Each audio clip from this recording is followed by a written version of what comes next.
2:09 in the first, and the kick is away. Pretty high kick.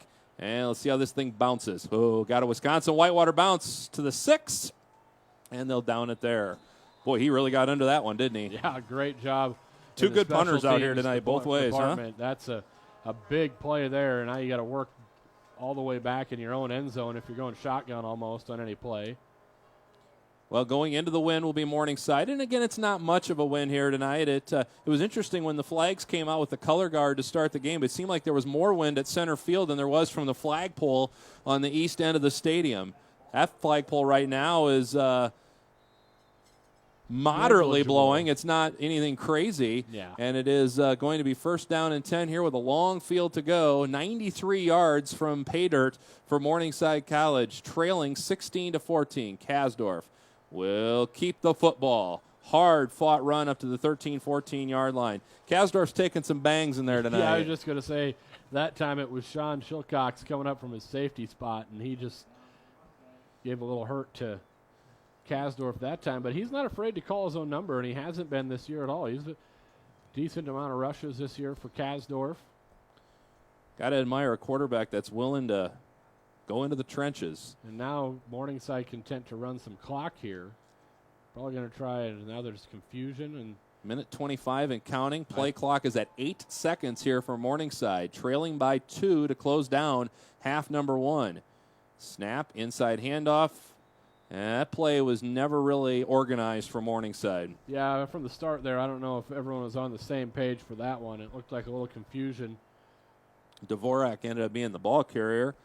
And just like that, you're faced with a 3rd and 4. That's one thing about playing a team of either way. You get to 3rd downs awful quickly. Good defensive units on both sides. 29 seconds. Good snap. Kick is away. It's carrying towards the 40. Fair caught there. Well, I don't know what kind of leg their kicker has, but I know he has a couple of field goals on the year. 7 for 7 on PATs this year. Really, the longest field goal has been 29 yards. This would be with the wind if they choose to do so, but you really need about 15 yards here to get into any manageable field goal position if you're Wisconsin Whitewater. No timeouts for Whitewater, so you'd have to use the edges of the field here, or you just take some shots down the field. You got 4 tries. Try a little draw play, or maybe you just run it and get into the locker room with the 2-point lead. 22 seconds left. Here's the inside handoff. Pitch back. They're going to send it downfield, and it's going to be overthrown. Good job that time by the secondary, staying with the receivers, not biting on the play fake. Maddox was the intended receiver there. Tried a little trickery. Morningside did not necessarily bite on that in the secondary. They did have man-for-man coverage over the middle. Stops the clock at 16 seconds.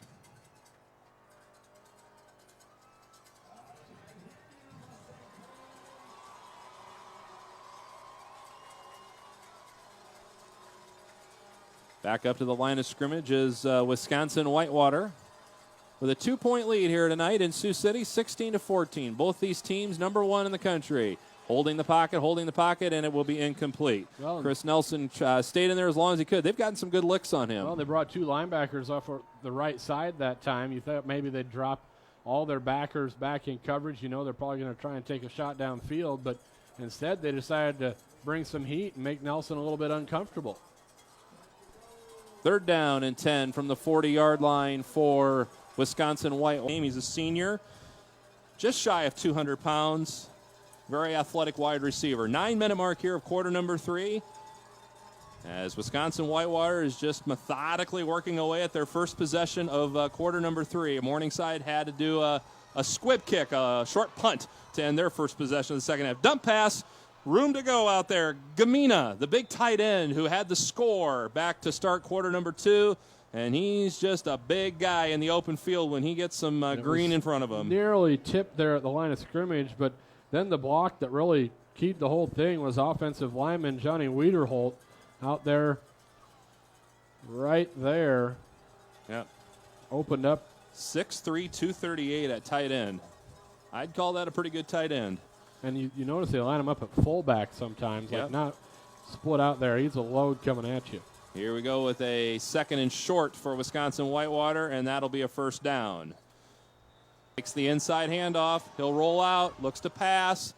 There's the big guy again, and he'll be driven out of bounds. Actually, that is on the way, and it is good. That is a good, hard, strong kick there.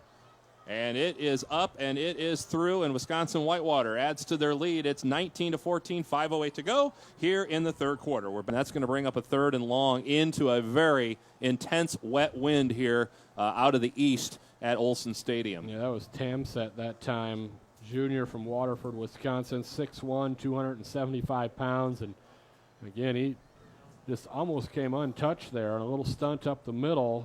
It looked like there might have been a twist that time on the D-line. And now they're lining up with just 3 down linemen in this passing situation.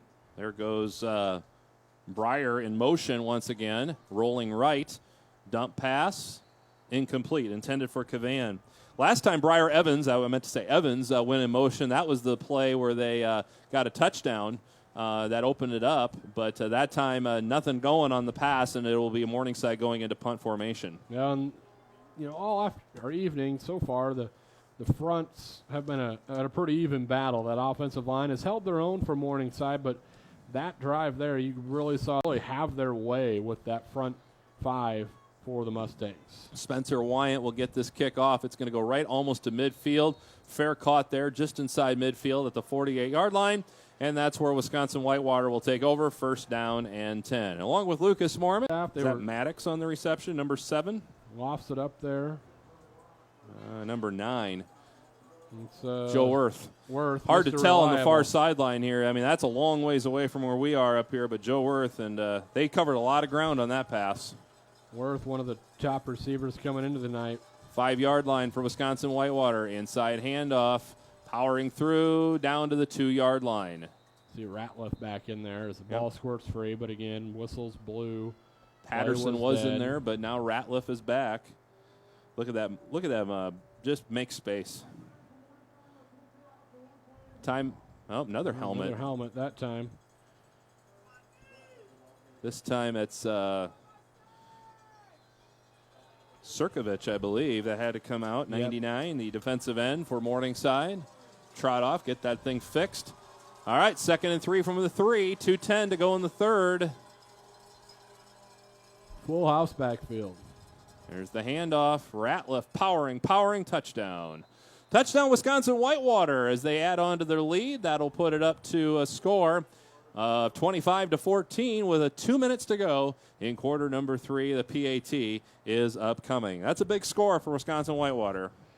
Yeah, you can push it here, make it open it up a little bit, so a touchdown and a field goal with the 11-point lead. Now, they got that field goal early, which really, at that time you're thinking, well, they go up 5, but, they tack one on here now, takes a 2-point conversion and a field goal, and that doesn't even do it if they can make this PAT here. There's the hold, there's the kick, and it is up, and it is through. They had a little issue with PAT, had one blocked earlier, but got that one through. 26-14. 2 backers, and then it was into the secondary, and fortunate he didn't take that one to the house for another touchdown. First down and 10 from the 22-yard line, 13:49 to go. 13:39 to go here in quarter number 4. Morningside looking to maybe send some ends here.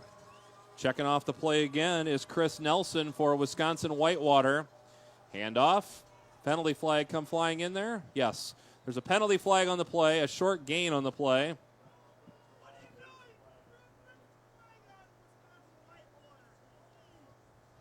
See who this one goes on. Here's our call from our referee. Shot block on Wisconsin Whitewater. That is going to be remain first down. That's the first time I believe that Whitewater's been check that. They had Second. they didn't have the delay of game. Here's the play. Ooh, right there it is. Definition of a shot block. First and 25 on the penalty from the 37-yard line for Wisconsin Whitewater. Into heavy misting rain and the wind. Pass to the outside. That's only going to gain back the line, a little more than the line of scrimmage, as he'll be knocked out of bounds at the 18-yard line.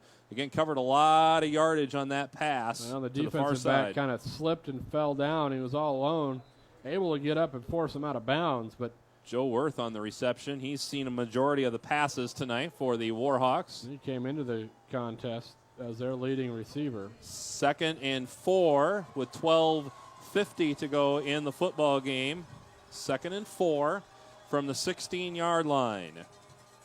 If you're a Morningside fan, especially if they can't hold them out of the end zone here, if they can hold them to a field goal here, then that clock's not necessarily as much of an enemy.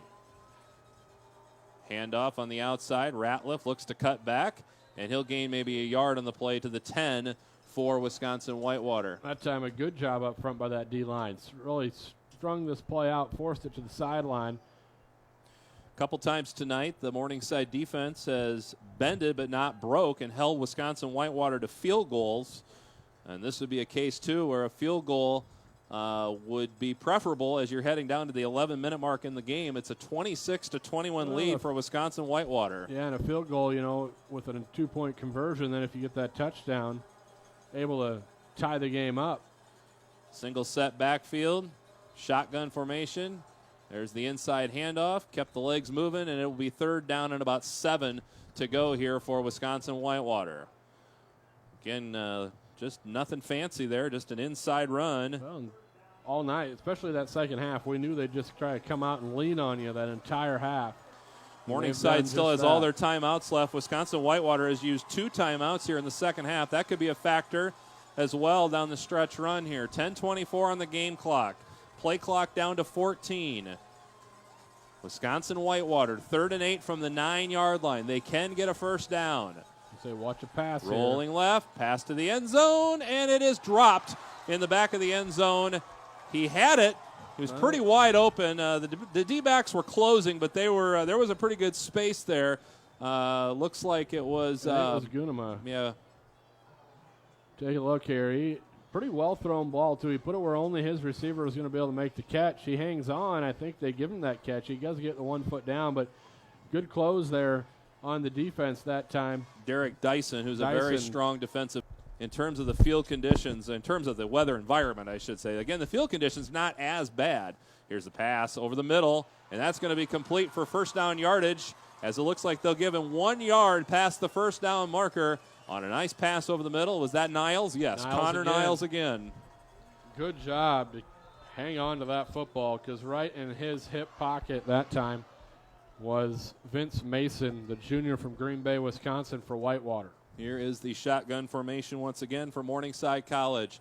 Cavan to the outside, going to gain a couple past the 25-yard line, where it'll bring up 2nd down and about 8 or 7 to go. Welcome to ESPN 3's coverage from Sioux City, Iowa tonight, along with Lucas Mormon. I'm Corey Westra with you for number 1 and number 1, Division III number 1 and NAIA number 1. And I guess we couldn't have dialed up a better matchup before the game, and we couldn't dial up what looks to be a better finish for the football game as well. 2nd down and 7 at 9 minutes to go. Could have dialed up better weather, though. Here's the near side pass to Connor Niles, 25 to the 30, and he is going to have yardage probably short of the first down, but not by much. But good defensive closeout there by Whitewater. That looks like that was Moring in on the closeout. And you can see how much it takes for Kasdorf just to get the football out there to Niles again in these conditions. Looking at the spot here. Hagedorn looks at it, and he's going to bring in the chains in. He's going to call for a measurement. Timeout called, and they're going to have to come all the way over the field, this side of the field, for the measurement. I'm going to go with minutes compared. There was a stretch there where it was really dumping buckets. 3rd and 1. Kasdorf goes into the pile, first down yardage. And that's all you need, just a fresh set of chains for Morningside. They can keep working their offense here. Nothing too risky. But even a 3rd and short against that D-line is an adventure. Well, think of some of the factors here. Is now the flag's unfurled itself out there in the end zone, but they got the wind at their back here in this half. So if it later in the game comes down to some sort of field goal, you at least have that benefit and punting it away here if you need to flip the field quickly. from the shotgun, Ryan Kasdorf, 1st and 10 from the 33-yard line. Fresh set of downs, and who jumped? Well, this will be one to I think Morningside rocked back in there. Offense number 66 jumped on that one, so that is Morningside. And I think it was maybe more than just 66. That right side kind of rocked back in their stance just a little bit. So they'll go with a new formation on the 1st and 15. Trips to the left, single receiver near side down on the 26-yard line for Morningside. Single set backfield. Kasdorf, and he'll hand it off, trying to spread the defense out a little bit, and Cavan has nothing going there.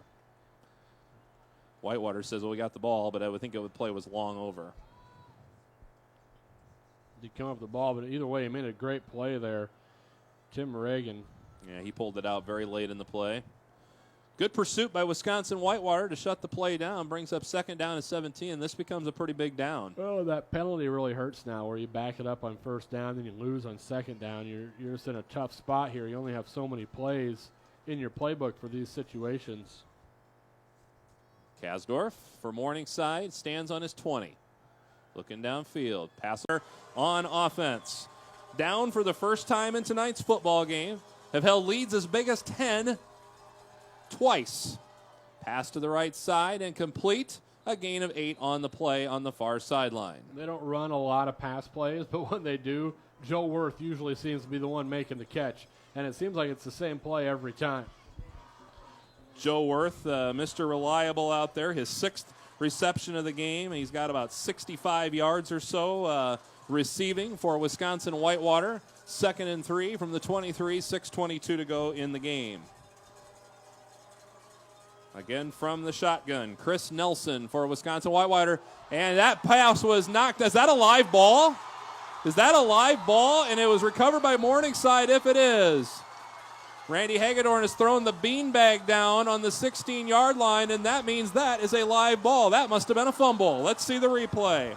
Was it one of those, did it go out the back of his hand? Yep, right sure there. Did. Wet football. Wet football, definitely on that one, and that is a fumble in the red zone for Morningside College. Look at right there, just never had the handle on the football. Nice camera work, guys. 19-yard line, recovered there at about the 17, and Morningside can knock on the door here with 6:11 to go in the contest. Well, turnover again. Saw it in the first half. We're seeing it in the second half. In the first half, they went against Morningside. They had a couple costly turnovers, some errant snaps. And in this half, this time, the big turnover here late in the 4th quarter. 1st and 10 for the Mustangs from the 17-yard line. Morningside up by 1, 27-26. Wind at their back going towards the west. End zone here at Olson Stadium. Kasdorf under center. We've got a flag on the play. Delay a game. Play clock has run out.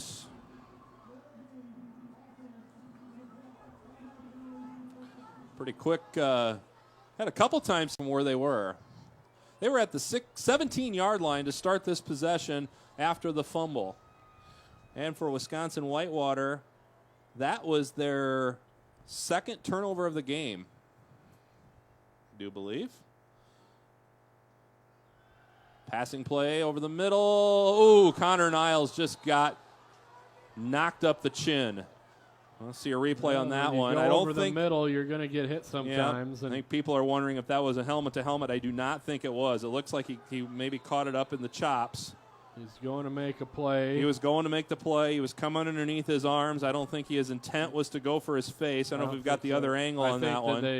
Here's another angle on it. He wasn't a defenseless player necessarily at that point, and he didn't leave his feet. It looks really bad. Connor Niles, is he the one that actually has gone down here on the near side hash mark? I wonder if that's one where he got up and then realized his bell was rung. Yep, that's Connor up under his own power. You see that a lot, Lucas. They get up from the play, they act like they're fine, they go about 5-7 yards, and all of a sudden then it kind of hits that, oh, wait a minute, what just happened? Cobwebs were knocked loose on that one. I think it was a good interpretation there that they did not throw the flag on that one. I mean, you're going to go over the middle. You're going to catch some contact now and then. He wasn't airborne. He wasn't defenseless. The defender did not launch himself. He did not lead with the helmet in. It was just a good football play, good collision, and we play on 2nd and long. Kasdorf under center, trying to gain some yards back with his feet. Not much there. He is brought down at the 32-yard line, and it'll be 3rd and long now for Morningside College. Now you got to think about even that field goal. Yep. You got to get it back in your field goal range here, because if you put this one down right now, you're looking at around a 47-yarder. Beat you. All right, lining up for the field goal. Kick is on its way, and it is good. Morningside has extended the lead to 30-26 with 4:19 to go in the ball game. Nice kick there on the play by the Mustangs. And Mighty Mo has shifted Mustangs there to extend the lead, as you alluded to, Lucas, that a field goal cannot beat you at this point in the ball game, and that comes with 4:19. But you also made another comment to me off air. There's a lot of time left. There is a lot of time left, a lot of time to work with. But don't forget, Wisconsin Whitewater had to burn 2 timeouts early when Morningside kind of had them on the ropes and a little bit in the middle of the third quarter, so just 1 timeout to work with. Here's the passing play over midfield, and it is going to be caught by Mr. Worth, I believe. Yep. And there were no, 2, that's not Worth, is it? No, not that That is time. Carpella. And, man, good coverage, but they just went right back up, got the plan. We just had some interesting information handed to us by the Division III football website coordinator. What does that say? Last time that Wisconsin Whitewater's trailed in the fourth quarter of a regular season game back in 2013 against Wisconsin Oshkosh, they did come back to win 17-14. Pat Coleman with Division III football for that tidbit. Thank you, Pat, for that. And, yeah, well, you don't win 34 games in a row for nothing, I don't think. Bouncing outside, and another hard run by Ratliff. And that will be the end of that play. Ratliff, again. Ratliff is fired up after. He doesn't like that when the play goes beyond the stop whistle. Running. He just wants to keep going. He doesn't want to stop running, but he also doesn't want it to get feisty at the end either. And it's just kind of a battle of wills when the play is over. Good solid run again by Ratliff, though. I mean, he is just a beast to bring down. Morningside got a handful of jersey there at the end of the play, but it is now 35-yard line, 2nd and 2, 3:14 to go, 30-26 in favor of Morningside. Whitewater driving down the field here, far side hash, inside run, and it will be a short gain on the play, and it looks like that should be enough for a first down. Into the wind, trailing by 4.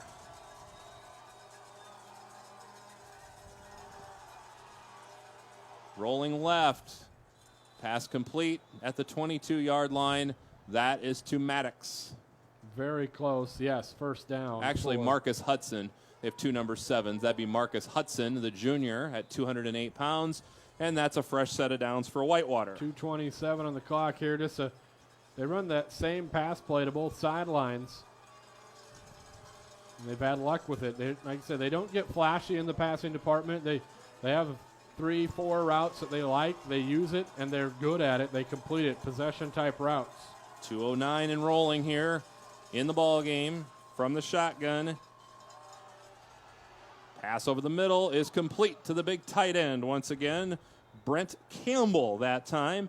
He's 258 and 6'5". Him and 6'3", 238-pound Gumina are big tight ends for Whitewater. And Nelson stood in there that time against some pressure. Took a shot at the end. First and goal from the 8-yard line with 1:50 to go. And check that. That wasn't Larson. That time, well, yeah, yes, it was.